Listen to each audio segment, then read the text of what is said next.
श्री ओम नमः सिद्धिभ्यां। जय श्री ओम नमः सिद्धिभ्यां। जय श्री ओम नमः सिद्धिभ्यां। श्रोता बन कर श्रोताओं में बैठ गई थी मैं भू पर, हाथी पकड़ कर मुझे उठाया, यहाँ बिठाया है ऊपर। भव सागर से पार लगा कर किया जिन्होंने मुझे शमन, ऐसे गुरुवर विशद सिंधु को मेरा शति शति बारी नमन।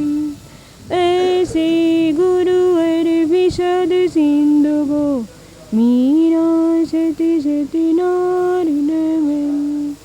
ऐसे गुरुवर विशद सिंधु को मेरा बारंबार नमन। बोलो पंच परमेष्टि भगवान की, विश्वादि 24 तीर्थंकर भगवान की, 1008 आदिनाथ भगवान की, 1008 चंद्र प्रभु भगवान की, 1008 शांतिनाथ भगवान की, 1008 पार्शनाथ भगवान की, 1008 महावीर भगवान की, परम पूज्य समामूर्ति आचार्य गुरुवर सरस्वती सागर जी महाराज की जय। जैन धर्म की। अशुभ न सोचूं, अशुभ न चाहूं, अशुभ नहीं बोलूं। हमें हमेशा अशुभ नहीं यानी अच्छे भाव रखना चाहिए। अच्छे शुभ भावों का अच्छा फल है और अशुभ भावों का बुरा फल है। हम जैसे भाव करेंगे वैसा ही अपन को फल मिलेगा। इसलिए अगर गलत नरक गति में, तिरंज गति में आदि में जाना हो तो हमें अशुभ भाव रखना चाहिए। अगर हमें भगवान बनना है, तीर्थंकर बनना है तो हमें शुभ भाव रखना चाहिए। हमें उठते बैठते चलते सोते जागते पर कैसे भाव रखना चाहिए? शुभ भाव। शुभ भाव के द्वारा उत्तम गति और अशुभ भाव के द्वारा तिरंज गति, नरक गति और संसार परिभ्रमण मिलता ही रहेगा। तो एक घटना के माध्यम सुनाती हूँ। एक बार क्या हुआ, एक अर्जुन माली था, उसकी 2 पुत्रियाँ थीं और उनके आंगन में एक बगीचा सा लगा हुआ था। वो दोनों पुत्रियाँ फूल तोड़ती और बेचने जाती थी। और क्या करती थी, उनके पास में एक जैन मंदिर था, तो क्या करती थी, वो फूल तोड़ के, फूल तो बाहर बेचने जाती थी और एक गजरा बनाती और जिन मंदिर के यहाँ बाहर से रखती। एक बार क्या हुआ, उनके बगीचे में बड़े बड़े फूल आए तो दोनों बहनें सोचती, अरे वाह, आज तो अपने उपवन में कितने बड़े बड़े फूल आए हैं, आज तो मैं दिनेश भगवान के यहाँ अच्छा सा गजरा बना के भगवान को चढ़ाऊँगी। तो वो सोच ही रही थी, उनमें मन में अच्छे भाव थे। एकदम क्या हुआ, उन्हीं फूलों के बीच में से एक सर्प आया और दोनों को ठस लिया और वो देह गति को प्राप्त हो गई। तो कहने का तात्पर्य है, उनके अच्छे भाव थे, अच्छे भाव से वो कहाँ गई? स्वर्ग में गई। और जिस प्रकार राजा क्षणिक है, राजा क्षणिक भूलाचल यानी महारोगान के समूषण में जा रहे थे और हाथी पर बैठ के जा रहे थे।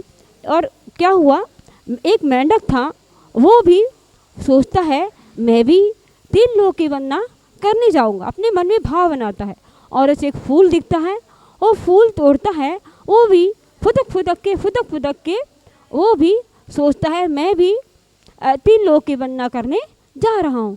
और क्या होता है, वो जो राजा सैनिक जिस हाथी से जा रहे थे, उसी हाथी के पैर के नीचे वो मेंढक दब जाता है।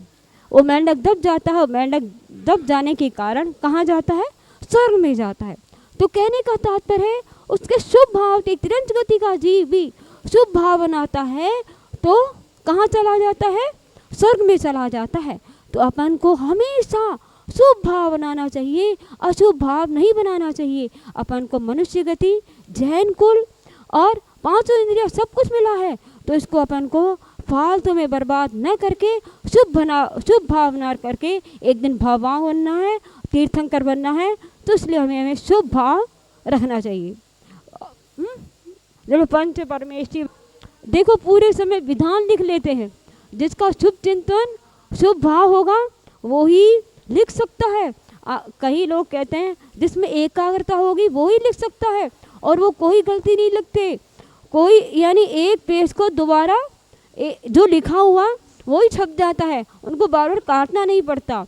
ये शुभ भावों का फल है। शुभ भावों से ही उन्होंने 350 विधान की रचना की है, और उन्होंने कई ग्रंथों का अर्थ किया है, कई मंदिरों का जीर्णोद्धार करवाया है। और क्या किसी भी लाइन पे कह दो उस पर वो भजन लिख देते हैं। अब क्या क्या कहें, समय बहुत कम है, इसलिए मैं यहीं विराम देती हूँ। चलो पंच परमेष्टि भगवान की, परम पूज्य आचार्य गुरुवर सत सागर जी महाराज की नमोस्तु।